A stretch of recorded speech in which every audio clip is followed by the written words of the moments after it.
In 1960, Burkina Faso gained independence, but France maintained economic control through a colonial tax. Decades later, Ibrahim Traoré rose to power. What if I told you that decades after African nations won independence, some were still tied to an economic system designed during colonial rule? What if one young military captain dared to challenge that system? And what if that challenge shook Paris, inspired millions across Africa, and turned a little-known officer into one of the continent's most talked-about leaders? This is the story of Captain Ibrahim Traoré, the man many supporters claim is dismantling the last pillars of French influence in Burkina Faso. But is he really ending colonial control? Or is the truth more complicated? Before we go deeper in today's history, click on the button below to subscribe and turn on your notification button. Tonight, we uncover the history, the money, the power struggle, and the controversial decisions that transformed Burkina Faso into the center of a new African revolution. The ghost of colonialism. To understand Ibrahim Traoré, we must first understand France's long shadow over West Africa. Burkina Faso was once part of French West Africa. For decades, France extracted resources, controlled administration, and shaped the economy. When independence arrived in 1960, many Africans expected complete freedom. But critics argued that a new system emerged, a system known as France-Afrique, a network of political, military, and economic relationships that kept former colonies closely tied to Paris. At the center of this system stood one powerful symbol, the CFA franc, a currency used by several West and Central African countries. Supporters said it brought stability. Critics called it a colonial chain. For years, African activists argued that countries using the CFA franc had limited control over monetary policy and remained economically dependent on France. Whether entirely true or not, this perception became deeply rooted among many young Africans. And nowhere was the frustration stronger than in Burkina Faso, the land of Thomas Sankara. Long before Ibrahim Traoré, another revolutionary captured the imagination of Africa. His name was Thomas Sankara, often called Africa's Che Guevara. Sankara came to power in 1983. He rejected foreign dependence. He promoted self-sufficiency. He renamed Upper Volta as Burkina Faso. He reduced government luxury. He planted millions of trees. He encouraged local production. He challenged foreign influence.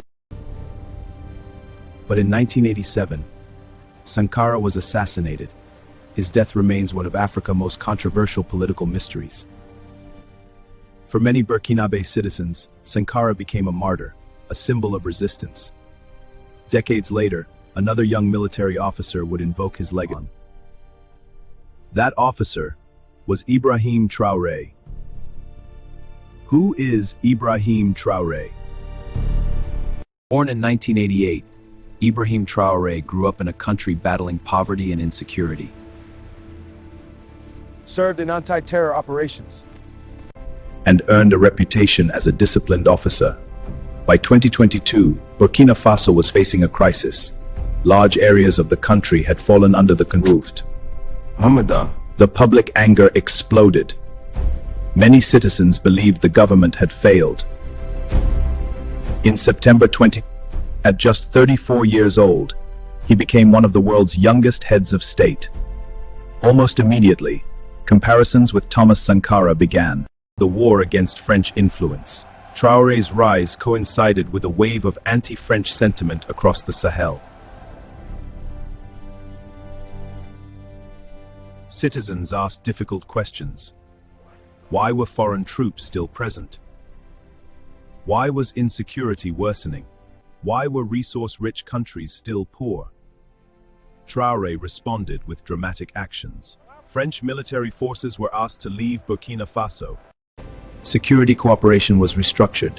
Diplomatic relations cooled. Protesters celebrated in the streets. Many saw it as the end of an era. For supporters, it was proof that Burkina Faso was reclaiming sovereignty. For critics, it risked isolating important allies. Regardless of perspective, one thing was undeniable. The old relationship with the CFA franc debate. One of the biggest claims circulating online is that Ibrahim Traoré ended France's colonial tax.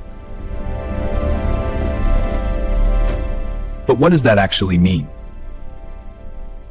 There is no formal colonial tax paid directly by Burkina Faso to France today. The phrase usually refers to criticism of the CFA franc system. Yves Darcagny to comfort Conberfa France du Gouvernement system.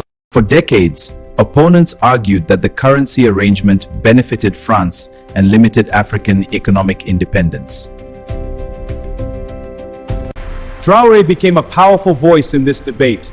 He repeatedly emphasized economic sovereignty, local control, African self-determination. Although Burkina Faso remains within regional monetary arrangements,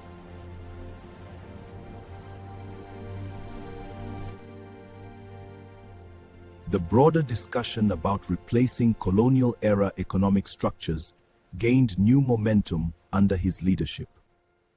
Across Africa, millions watched closely.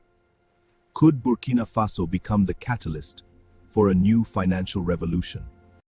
Burkina Faso is rich in gold. Yet many citizens wondered why this wealth had not translated into widespread prosperity. Traoré's government pushed for greater state involvement in strategic resources. Mining policies received increased scrutiny. Foreign companies faced new expectations. National ownership became a major political theme. Burkina Faso is rich in gold. Yet many citizens wondered why this wealth had not translated into widespread prosperity. Traoré's government pushed for greater state involvement in strategic resources. Mining policies received increased scrutiny. Who should control the continent's wealth? Foreign corporations or African governments? Traoré's answer was clear. The resources of Burkina Faso should primarily benefit Burkinabe citizens, the new alliance of the Sahel. Burkina Faso did not act alone. Similar political changes were unfolding in neighboring countries, Mali and Niger. Together, these countries moved toward closer cooperation. The result was the Alliance of Sahel States. Its leaders argued that regional security and economic independence required new partnerships. The alliance became one of the biggest geopolitical developments in Africa. Some observers saw it as a direct challenge to traditional French influence. Others viewed it as a necessary response to regional instability. Either way, the balance of power was shifting. Hero or populist? To supporters, Ibrahim Traoré is a hero, a modern Sankara, a leader who refuses foreign pressure, a symbol of African dignity. His speeches spread rapidly on social media. Millions share videos of his appearances. Across Africa, young people wear shirts bearing his image. But critics raise concerns. They point to military rule, restrictions on political opposition, press freedom issues, and ongoing security challenges. The reality is complex. History rarely produces perfect heroes or perfect villains, only leaders facing difficult choices in difficult times. Whether you admire Ibrahim Traoré or question his methods, his rise represents something larger than one man. reflects a growing demand across Africa, a demand for sovereignty, control of resources, economic independence, and freedom from structures many believe were inherited from colonialism. Has Traoré truly ended France's colonial influence? But one fact is certain. The conversation has changed. The old assumptions are being challenged.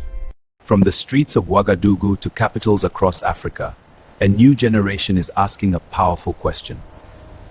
If independence was won decades ago, what does true freedom look like today?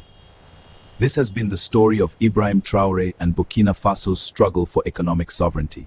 If you enjoyed this documentary, don't forget to like, subscribe, and turn on notifications for more untold African history and geopolitics.